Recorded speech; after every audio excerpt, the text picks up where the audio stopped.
Биыл жазда 2023 жылы папа, мама үшеуміз, папалар бұрында совхоз кезінде мал баққан. Сол 30 жыл бұрын мал баққан Бақалы бұлақтың басына келдік.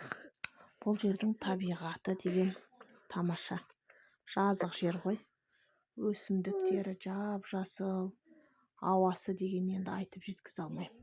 Сондай тамаша. Су да бұзылмапты бұлағы. Осы бұлақтың басында бұрын атамды баққан кісінің басына барып, Ырысжан деген, болыс қызы Ырысжан деген апаның басына барып әкем Құран оқыды. Ол кісінің бейті мынау. Ол кісінің өзінің баласы болмаған, аталармен көрші, атаның әкесі Әбдіғожа атамен көрші болып тұрған ғой.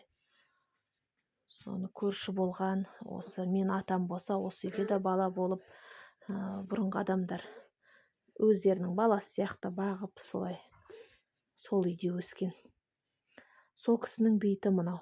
Бұл кісінің бейтін осыныңда темір шарбақтармен қоршап қойыпты. Ол желден ба, әйтеуір мынау білмеймін, қандай да бір жан-жануарлар құлатып кеткен ба, әйтеуір темірлер құлап кетті. Соны әкеммен анам екеуі құлаған шарбақтарды, темір шарбақтарды көтеріп,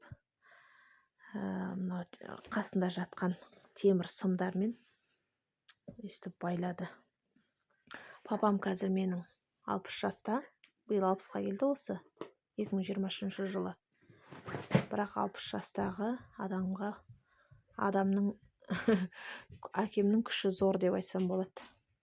30 жыл бұрын, 40 жыл бұрын күші жойқын болғанын көруге болады. Қараңыздар, мына жұп-жұқа анауындай темірді алып, пласкаупсыз өйстіп байлап жатыр. Мына темірді мен өзім ұстап көрдім. Кәдімгідей қап-қатты темір ғой. Бірақ оны мен кәдімгі сырттан қарап тұрсам, бір жұп-жұқа темірді майыстырып атқан сияқты папа. Менің мамам осындай мощный жігітті таңдап алған ғой.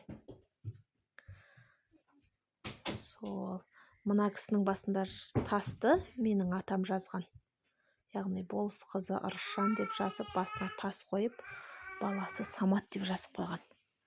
Бұл кісінің жаңа айттым ғой, өзінің баласы болмаған. Осындай негізі танысын, танымасын, осындай жолда егерде осындай бейіттерді көрсеңіздер, сауапты іс жасап, шарбақтар құлаған болса, көтеріп кеткен абзал негізі. Сосын басында тас болса, тасқа қарап аты жөнін айтып, Құран оқығанда дұрыс. Міне, менің әкем сырттан қарасаң оп-оңай бір сияқты. Бірақ ана темірлерді көрдім мен.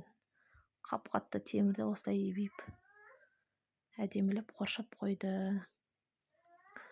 Мына осындай жанында да бір бейіт бар екен, бірақ ол бейіттің басында ешқандай тас ештеңе жазылмаған, әйтеуір көтеріліп тұр. Ол жерде кімдер бар екенін білмедік, бірақ жалпы аруақтарға Құран оқыды әкем.